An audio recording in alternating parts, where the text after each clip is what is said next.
Good morning my dear students.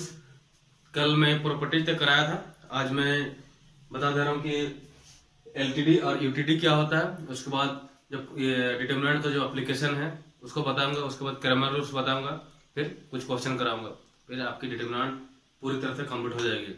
अगर आप लोग का रिक्वेस्ट रहेगा तो मैं अच्छे अच्छे क्वेश्चन कराऊंगा जो जेक बोर्ड में बहुत ही ज़्यादा वीवीआई होंगे, वेरी वेरी इंपॉर्टेंट जो क्वेश्चन होंगे, मैं वो क्वेश्चन भी कराऊंगा।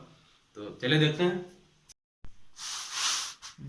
तो अभी हम लोग देखने जा रहे हैं लोअर ट्रायंगुलर डिटरमिनेंट और upper triangular determinant, LTD and UTD. ठीक है, तो एलटीडी में क्या होता है, ये जो पोजीशन है ये कितने ऑर्डर डिटरमिनेंट है, ये थर्ड ऑर्डर डिटरमिनेंट है और ये भी थर्ड ऑर्डर डिटरमिनेंट है। ठीक है, तो लोअर में क्या होता है,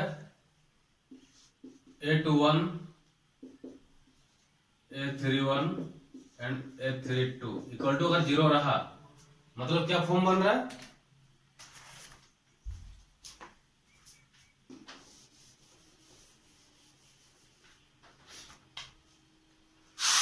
जीरो जीरो जीरो। एक ट्रायंगल का शेप बना है यहाँ पे, कहाँ बना, लोअर में बना। तो इस डिटरमिनेंट का वैल्यू क्या हो जाता है, डिटरमिनेंट का वैल्यू जस्ट डायगोनल एलिमेंट का प्रोडक्ट हो जाता है।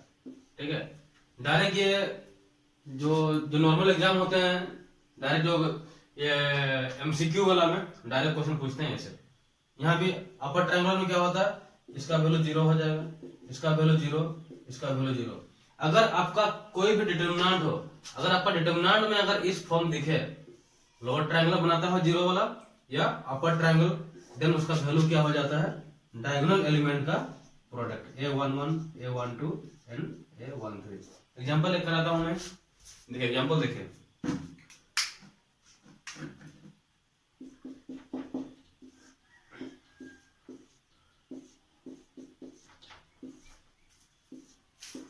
ठीक, अगर नॉर्मल सॉल्व करने जाएगा तो कम से कम नहीं होने से भी 40 सेकंड का टाइम लगेगा। अगर इसको सॉल्व करने जाइएगा तो 40 सेकंड, कम से कम 40 सेकंड। तो क्या करना है, अगर आपको प्रॉपर्टी याद है ये कौन सा फॉर्म है, ये एलटीडी वाला फॉर्म है, लोअर ट्रायंगल का फॉर्म दिख रहा है, तो सिंपल क्या कर देना है, 1 इंटू 5 इंटू 3, तो वैल्यू कितना होगा 15। ये क्वेश्चन सब आते हैं आपका नेवी, एयरफोर्स, कोस्ट गार्ड, ये सब में ये क्वेश्चन आते हैं, डायरेक्ट आते हैं, क्योंकि वहां पर टाइम का कमी रहता है। ठीक है, तो अभी मैं बताने जा रहा हूं आप लोग को डिटरमिनेंट का जो एप्लीकेशन, कहाँ कहाँ एप्लीकेशन होता है, यूज होता है डिटरमिनेंट का। एक तो आप ट्रायंगल निकालने में उसका यूज कर सकते हैं, मैं बता रहा हूँ कैसे यूज होगा। तो अभी हम लोग देखते हैं एप्लीकेशन ऑफ डिटरमिनेंट। ठीक है, पहला एप्लीकेशन क्या है, एरिया ऑफ ट्रायंगल। कोई भी ट्रायंगल का एरिया निकालने के लिए हम लोग डिटरमिनेंट का यूज कर सकते हैं। ऐसे तो एरिया ऑफ ट्रायंगल, कोई भी ट्रायंगल का एरिया निकालने के लिए बहुत सारा ऐसे कॉन्सेप्ट है, बट एक कॉन्सेप्ट क्या है, डिटरमिनेंट का फॉर्म भी है, आप इसके थ्रू भी कोई भी ट्रायंगल का एरिया निकाल सकते हैं। देखिए क्या बोल रहा है, let A x1 y1 b x2 y2 and c x3 y3 be 3 points in xy plane. दो ही प्लेन का बात हो रही है, एक्स और वाई प्लेन की बात हो रही है। Such that this 3 points form A triangle. देखिए ट्रायंगल फॉर्म कर रहा है ये 3 पॉइंट्स। तो अभी क्या करना है, हमें डिटरमिनेंट का यूज करते हुए इस ट्रायंगल का एरिया फाइंड करना है। देखिए कैसे होता है, area of triangle A B C क्या होगा, हाफ होता है। ठीक, जो पॉइंट्स दिए हुए हैं उनका पहला जो एलिमेंट है उनको लिख लीजिए, x1 x2 and x3। Second में क्या है, y1 y2 एंड y3 1 1 1। ठीक ठीक, क्या इतना ही लिखना सही होगा। देखिए हम लोग निकालने जा रहे हैं एरिया, एरिया कभी नेगेटिव में नहीं आता है। ठीक, एरिया कभी भी नेगेटिव में नहीं आएगा, लेकिन ये डिटरमिनेंट आपको नेगेटिव दे सकता है। तो इस एरिया को पॉजिटिव करने के लिए क्या करेंगे हम लोग, आगे में मोड लगा देंगे। और एरिया किसमें होती है, हमेशा स्क्वायर यूनिट में होती है, स्क्वायर यूनिट। ये हो गई ट्रायंगल, एरिया ऑफ ट्रायंगल, ठीक है। जैसे एक ट्रायंगल का एरिया फाइंड कर सकते हैं, यह है formula, half x1 x2 x3 y1 y2 y3 1 1 1। ये जो डिटरमिनेंट का जो बार है, क्योंकि एरिया जो हमेशा पॉजिटिव में आता है, एरिया हमेशा पॉजिटिव में आता है, इसीलिए उसके आगे में मोड लगा दिए। यहाँ पे इस डिटरमिनेंट का वैल्यू अगर नेगेटिव भी आता है तो जब बाहर निकलेगा इस मोड के तो पॉजिटिव होकर निकलेगा। तो आइए अभी अगला कॉन्सेप्ट देखते हैं, कोलिनियरिटी ऑफ त्रिकोण। देखिए अब सेकंड में आते हैं, चेक करेंगे कि 3 पॉइंट्स जो है कोलिनियर है कि नहीं है। पहला कॉन्सेप्ट, पहला देखते हैं कोलिनियर किसको बोलते हैं, ठीक है। When 3 points lies in a straight line then they are called collinear, ठीक। अगर 3 पॉइंट्स अगर कोई स्ट्रेट लाइन पे अगर लाइज कर रहे हैं, ठीक, तो तब हम लोग क्या बोलेंगे, उन पॉइंट्स को कोलिनियर है। जैसे देखिए ये एक स्ट्रेट लाइन है, एक पॉइंट ए है, एक पॉइंट बी, एक पॉइंट सी है, ठीक। तो फर्स्ट मेथड क्या है सॉल्व करने का, चेक करने की कोलिनियर है कि नहीं, by distance formula. A B plus B C equal to A C आ रहा है तो क्या बोलेंगे, कोलिनियर है, ठीक। ये जब मैं पढ़ाऊंगा उधर 2D और 3D तो आप लोग को फील कराऊंगा कि कैसे हो रहा है, ठीक है। अभी तो मैं डिटरमिनेंट का कॉन्सेप्ट पढ़ा रहा हूँ। फिर देखिए सेकंड में, देखिए सेकंड मेथड क्या है, slope method. M of A B, M क्या इंडिकेट कर रहा है यहाँ पे, एम स्लोप इंडिकेट कर रहा है, ठीक है। M of A B, M of A B, M of B C equal to M of A C होगा तो क्या बोलेंगे, तीनों पॉइंट्स कोलिनियर है। ये हो गया सेकंड मेथड। अब मैं आपको लेके चलता हूँ डिटरमिनेंट का मेथड से कि कैसे चेक करते हैं कोलिनियर, ठीक है।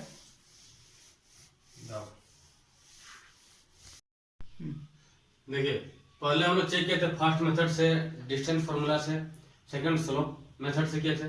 अब थर्ड किस में करेंगे, डिटरमिनेंट का यूज करते हुए हम लोग चेक करेंगे क्या 3 पॉइंट्स जो दिए हुए हैं एक्स वाई प्लेन पे क्या वे कोलिनियर हैं। आइए, let A B C be 3 points in x y plane and they are said to be collinear if area of triangle ABC becomes 0, ठीक। Area of triangle ABC becomes 0। देखिए कोई भी triangle ऐसा है तो इसका वैल्यू कभी 0 नहीं हो सकता है, ठीक। इसका वैल्यू भी कभी 0 नहीं होगा। ट्रायंगल का वैल्यू 0 कब होगा, जब पूरी स्टेप से हो जाएगा, मतलब कोई एरिया कवर ही नहीं करेगा, बस एक स्ट्रेट लाइन बन जाएगा, तब जाके, क्योंकि ट्रायंगल फॉर्म ही नहीं किया, बस जस्ट एक लकीर टाइप से आया, ठीक। कोई ट्रायंगल फॉर्म ही नहीं किया।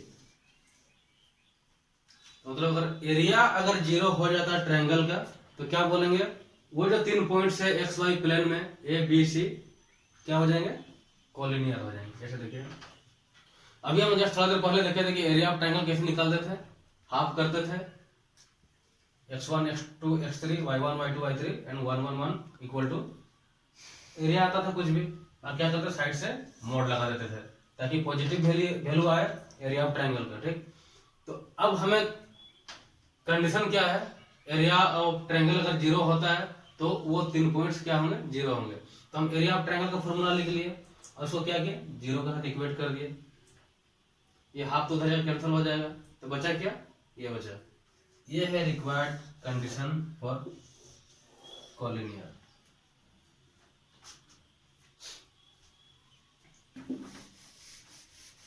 तीन पॉइंट्स जो कोलिनियर होंगे, ठीक है, 3 पॉइंट्स जो कोलिनियर होंगे एक्स वाई प्लेन में, तो उनका एरिया ऑफ ट्रायंगल क्या होना चाहिए, 0 होना चाहिए। ये है रिक्वायर्ड कंडीशन फॉर कोलिनियर। यहां से कंफर्म एक क्वेश्चन आएंगे, ये जो कॉन्सेप्ट है डिटरमिनेंट का जो यूज है, वहां से कंफर्म एक क्वेश्चन आएगा जेक बोर्ड में, ठीक है। एक तो बोलेगा 3 पॉइंट्स दिया हुआ है, एरिया ऑफ ट्रायंगल निकालिए, या ऐसे 3 पॉइंट दे देंगे, अब बोलेंगे कि कॉलिनियर चेक कीजिए, क्या प्रूफ करने दे सकते हैं कि क्या ये कॉलिनियर है या नहीं है। ठीक है, तो आइए अभी आगे देखते हैं, कंकरेंट पॉइंट देखते हैं अभी हम लोग। अब हम लोग आते हैं कंकरेंसी ऑफ 3 स्ट्रेट लाइन्स। ठीक है, 3 lines are said to be concurrent line if their points of intersection is common। ठीक, उनका जो पॉइंट ऑफ इंटरसेक्शन क्या होना चाहिए, कॉमन होना चाहिए, तब हम लोग क्या बोलेंगे, वो 3 लाइन को कंकरेंट लाइन बोलेंगे। ठीक, जैसे देखिए 3 स्ट्रेट लाइन है, ये यहाँ पे एक दूसरे को लोग बाइसेक्ट कर रहे हैं, कट कर इंटरसेक्ट कर रहे हैं, तीनों स्ट्रेट लाइन एक दूसरे को इस पॉइंट पे इंटरसेक्शन कर रहे हैं, इसीलिए इस पॉइंट को क्या बोला जाता है, पॉइंट ऑफ कंकरेंसी। ठीक, हमने एज्यूम किया let L1 equal to A1x B1y and C1 equal to 0, L2 equal to A2x plus B2y plus C2 equal to 0 and L3 equal to A3x plus B3y plus C3 equal to 0। तो हमें क्या करना है, अब इन 3 line को check करना है क्या ये कंकरेंट लाइन है कि नहीं है। ठीक है, with 3 straight lines and they are said to be concurrent line if ये 3 लाइन concurrent लाइन तब कहलाएंगे जब ये वाला कंडीशन आएगा, A1 A2 A3 B1 B2 B3 C1 C2 C3 की जगह पे क्या क्या कांस्टेंट 1 1 1 है। ठीक, A1 A2 A3 B1 B2 B3 1 1 1 का मोड इक्वल टू 0 के बराबर हो जाएगा, तो क्या बोलेंगे, ये 3 स्ट्रेट लाइन जो है कंकरेंट लाइन है। ठीक, तो अभी हम लोग आगे देखते हैं, एक क्रॉस प्रोडक्ट देख लेते हैं, उसके बाद क्रैमर रूल बताऊंगा। तो ये अभी डिटरमिनेंट का ये लास्ट कॉन्सेप्ट है, क्रैमर रूल्स। ठीक है, तो इसके बाद जानते हैं अभी ये होता क्या है एक्चुअली में, ये लास्ट कॉन्सेप्ट और थोड़ा सा प्रैक्टिस से आपका क्वेश्चन भी बनेगा और जिंदगी भर के लिए याद भी रहेगा। मुझे भी ये कुछ नहीं आता था, लेकिन जब मैं पढ़ा तो एक बार नहीं समझ में आया ढंग से, दूसरा बार नहीं आया, तीसरा बार करते करते इतना कि दिमाग में घुस गया कि क्या ही बताया, क्वेश्चन कैसे बन जाता है। देखिए लेट अस एज्यूम दैट हम लोग क्या किए, 3 B3 system of linear equation को एज्यूम कर लिए, 3 क्या किए, सिस्टम ऑफ लीनियर इक्वेशन को एज्यूम किए। लीनियर क्यों बोल रहे हैं, क्योंकि देखिए पावर में क्या है 1 1 है, where A1 A2 A3 B1 B2 B3 C1 C2 C3 and D1 D2 D3 are क्या है, coefficient of x y z. ठीक, ये जो A1 A2 A3 है, B1 B2 B3 है, C1 C2 C3 किसका कोफिशिएंट है, एक्स का है, ये वाई का है, और ये सी वाला जेड का है, and constant terms respectively. Respectively मतलब क्या हो जाता है, ये यहाँ पे जो लिखे हैं ये सब इसका कोफिशिएंट हो गया, और ये वाला जो टर्म हो गया ये कांस्टेंट टर्म है। ठीक, तो आइए अभी देखते हैं कि क्रैमर रूल्स एक्चुअली में होता क्या है। पहले डेल निकाल लेते हैं, डेल इक्वल टू क्या होता है, A1 A2 A3, ये वाला A1 A2 A3 B1 B2 B3 and C1 C2 C3। और जब डेल एक्स निकालने जाएंगे, डेल एक्स एक्स, तो एक्स का कोफिशिएंट क्या था, A1 A2 A3 ये सब क्या था, A1 A2 A3 किसका कोफिशिएंट सब था, एक्स का कोफिशिएंट था। तो बस इतना याद रखना है, जब डेल एक्स निकालने जाएंगे तो एक्स का कोफिशिएंट को गायब कर देंगे और क्या ले आएंगे, कांस्टेंट टर्म्स जो थे D1 D2 D3, बस इसके जगह पुट कर देना, बाद में वैसे रहेगा। डेल वाई निकालने जाइएगा तो डेल वाई का कोफिशिएंट क्या क्या था, B1 B2 B3 था। ठीक, तो इसको गायब कर देना है और कौन सा टर्म ले आना, कांस्टेंट टर्म को ले आना। ठीक, उसी प्रकार सिमिलरली है डेल जेड के साथ, ए वाला रहेगा, बी वाला रहेगा और सी वाला गायब हो जाएगा, क्योंकि सी किसका कोफिशिएंट था, सी था जेड का कोफिशिएंट था, और क्या आ गया, कांस्टेंट टर्म्स आ गया। ठीक, अगर सिंपल जब वैल्यू निकालने जाएंगे, एक्स के वैल्यू क्या हो जाता है, del x by del Y के value del Y by del, Z का value del Z by del Y. ठीक, आइए अभी मैं आपको एक क्वेश्चन लेकर कराता हूँ, फिर आपको पूरी समझ में आ जाएगा। आइए क्वेश्चन से देखते हैं इसको।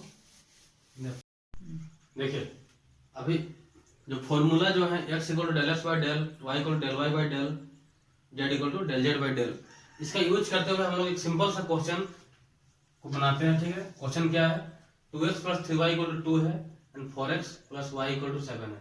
तो अब हम निकालते हैं एक्स वाई का वैल्यू क्या क्या हो सकता है। तो सबसे पहले हमने डेल निकाला 2 4 3 1, ठीक। 2 -12 -10 आ गया डेल का वैल्यू। अब डेल एस निकालते हैं। डेल एस के लिए क्या होता है, एक्स का जो कोफिशिएंट होते हैं वो हट जाते हैं और इसके जगह पे क्या आते हैं, कांस्टेंट आते हैं। तो कांस्टेंट क्या 2 7, ये 3 1 तो रहेंगे क्योंकि हम लोग एक्स निकालने जा रहे हैं। तो एक्स का कोफिशिएंट बस हटेंगे तो क्या आ जाएगा 2 21 -19।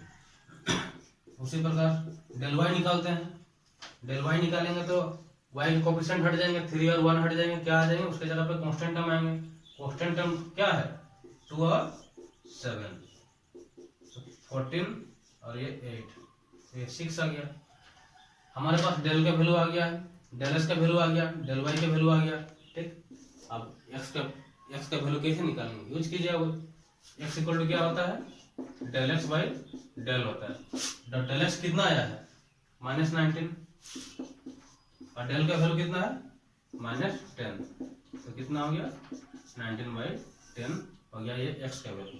अब आते हैं वाई का वैल्यू निकालने। वाई का वैल्यू क्या होता है डेल वाई बाई डेल होता है। और डेल वाई कितना निकला है, डेल वाई निकला है 6, ठीक। और डेल का वैल्यू कितना है -10 -3/5, ये हो गया एक्स का वैल्यू और ये हो गया वाई का वैल्यू। समझ में आ गया कि कैसे करना है। अगर यहाँ पे 3 को इक्वेशन रहेगा तो सिंपल सा है, उसके अकॉर्डिंग कर देना है। 3 को वैल्यू पुट करना है, 3 रो 3 कॉलम बनेंगे।